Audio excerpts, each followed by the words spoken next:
does what we've discussed so far, is there anything that differs for international students, or is it pretty much as we've discussed? Mm-hmm. Yeah, good question. So with international students, there's a few other little elements. So your UCAS application as an international student is the same.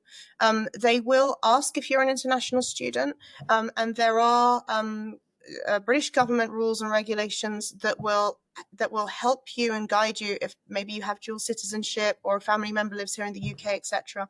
It will guide you as to whether or not they would deem you as a home or international student. If you know for certain that that's what you are, then fantastic. You just tick that you're an international student. They will ask you, don't try and get away with it, please, because they will ask you for documents and proof and evidence, etc. And then the university will label you as whichever they deem is fitting for your status, and the information that you've given them. International students, you have a bigger competition, you have greater competition, because for some courses, medicine being a very key example, you actually have fewer spaces available to you, and so that, if you imagine it the ratio is a lot greater, and so that competition is a lot higher. The other element that I always advise international students to check is if you aren't in an international school, or you're not taking APs, so the American, or IBs, or A-levels, to check your country and the qualification, whether or not that university accepts your qualification that you are taking in your school, and to what level that needs to be. Not all universities will accept all qualifications around the world, so that's really, really important. You don't want to set yourself up to then fail because you haven't checked that.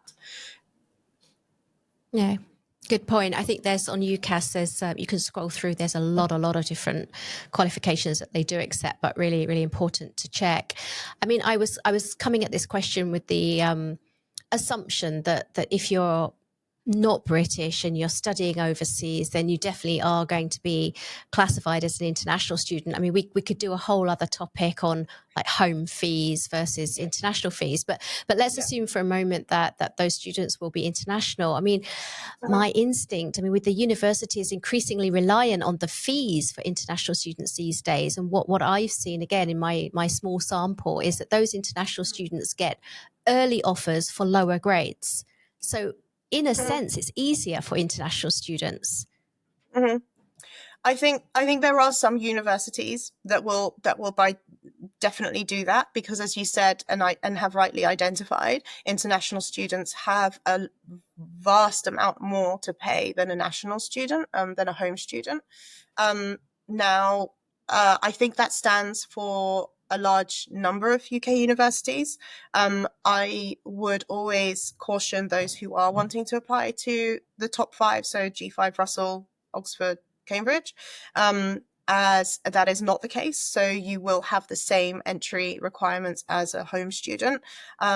But if you are applying perhaps to not the G5, not the Russell, and not Oxbridge, then you may find that you will have a little bit more flex, and a little bit more freedom, especially I think if you aren't taking sort of the A-levels or the A-level equivalents, because then it's a slightly different system for you, education system for you. So they might just be a little bit more relaxed in that case. The other element that you can consider are the foundation courses. So for students who, who maybe aren't quite there, or something happened in their academic life and schooling, etc., or they just missed out on the minimum requirement. There are some universities now that are doing what they call foundation courses or foundation degrees. They are very competitive, and you need to check, because they don't do a foundation degree for every subject, but it does give you an in, and you go and you start with some very basic modules, but also to increase that English language, and to sort of get you used to that university schooling system, the university system, the education system there. So if you are a student who sort of fits into that category, by all means, take a look at the foundation courses, because they are very useful. But I do warn you, they can be very competitive. And the universities don't penalise. I mean, there's no disadvantage in doing a foundation course. Nope. No, absolutely not. No, because Okay. if you imagine the university wants the best of the best, right? So if they know that, okay, you had a hiccup here or you're almost there, but you just need a little bit of extra support, we want to have you, you know, in our system as a student. So let's give you that additional support that you need. Let's get you going, and then we can put you into the main degree. So yeah, absolutely. There's no Yeah, penalization for that. makes sense. Do contextual admissions, does that apply to international students or does that only apply to home students? Mhm. No, so you can have contextual offers. It does become a little harder, and I'm not massively sort of clued up on which universities consider contextual offers as for international students.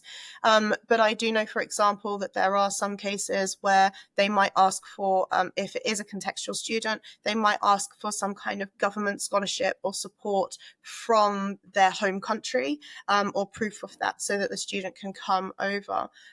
That said, we have a foundation and we work with national and international students there, and from everything from asylum seekers to those who have some level of government funding, because it is hard, and for a contextual student to come over and have to pay those Mm. large sums of money, without some kind of grant or support. But yes, they are absolutely considered.